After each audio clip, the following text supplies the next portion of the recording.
Tell your story. Change the conversation. Organized by students. TEDxYouth at SHC. Here are my top 5 tips for not pissing off the nurses at whatever psych ward they put you in. 1. Don't expect the nurse that checks you in to actually care about what you need to do to cope. If you pull out a journal, know that she'll probably snatch it from you because she's afraid that the minute she stops looking, you'll use the metal rings that hold your papers together to slit your wrists. 2. When a nurse comes into your room at 3 a.m. and sticks an IV into your unconscious sleeping body, don't freak out. It makes it harder for them to take blood samples. And no patient should actually expect to have rights to their bodily autonomy when they're in a psych ward. 3. Don't touch anything or anyone, whatever you do. Regardless of how badly you want physical contact, whether that be a handshake or a hug, don't do it. You're mentally ill, so you would probably squeeze whoever you were hugging to death. It's a security risk. 4. Make sure that you internalize whatever snide comments your nurse makes when you receive your mental health diagnosis. Even if you're misdiagnosed, know that you are the problem, that's why you're here. 5. Don't focus on getting better. That's not what they actually care about. They want to make sure that you're making progress. And if you convince them, you get to leave. If you don't, you're guaranteed another week or 2 in the loony bin. These are actual tips my roommate gave me when I was hospitalized in a behavioral center in November of 2016. A week prior, I had attempted suicide. I spent 4.5 days in the ICU and another on UCSF's mental health floor before I was transferred to this facility. There, I met my roommate, and she told me that the nurses often conflated patient with problem, that I would be looked at as a problem. Unfortunately, there was some truth to her statements. The nurses treated patients like issues. They imposed strict rules that violated and isolated patients in hopes of making sure that we made it through the night. What they didn't consider was whether or not we were finding substance in life. Every day, at least one patient would reattempt suicide. I never did, but plenty of my friends tried. Often, when a patient would try and communicate their urge to self-harm or hurt others, they were told that they just needed to work through it.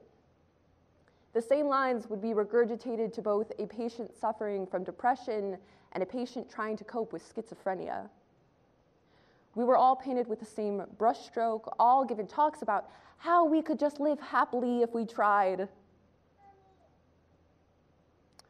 Eventually, I stopped trying to appease the nurses. They pulled me aside and told me I needed to emote more, that I needed to express my feelings. And so I tried. I told them that I felt like my conditioning was worsening, that I was experiencing a series of flashbacks that were exceptionally traumatic, that I needed to go home. They just told me that I wasn't ready and I needed to try harder.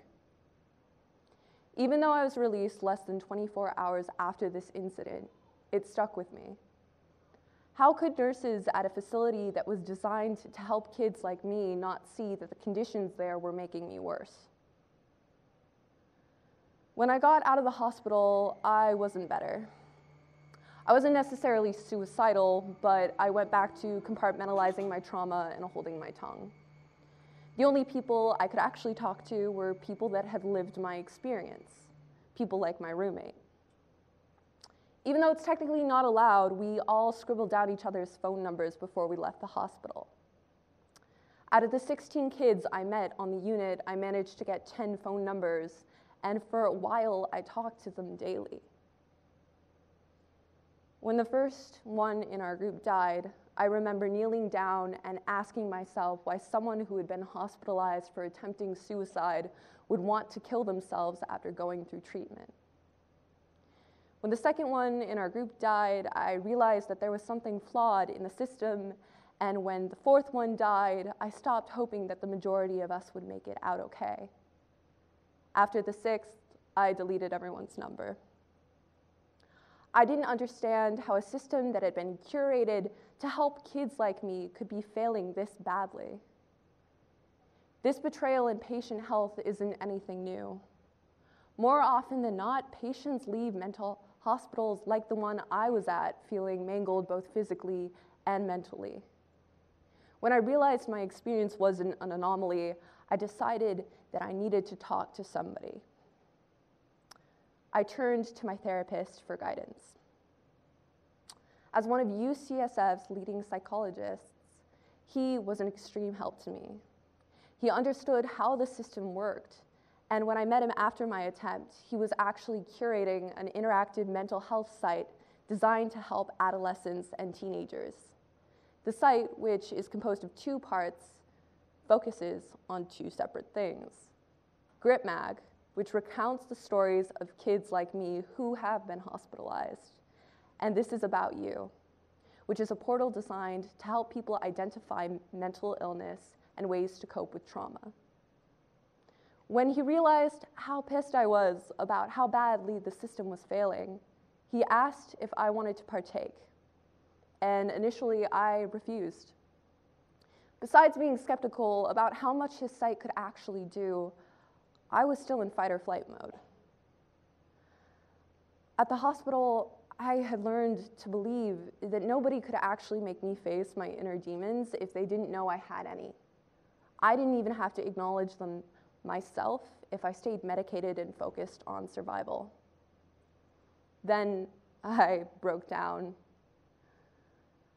I tried to rely on my therapist again, and a conversation arose. He asked me one more time if I wanted to partake in Grit. I said yes, but only if the site would focus on correcting the wrongs of the mental health industry. I realized that they were already working on something so special. Grit, which aims to provide both kids and young adults with a pathway to success, focuses on mental illness, but doesn't stigmatize it.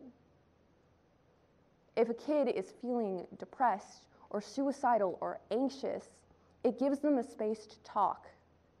It provides them resources, therapists, hotlines that they can reach out to.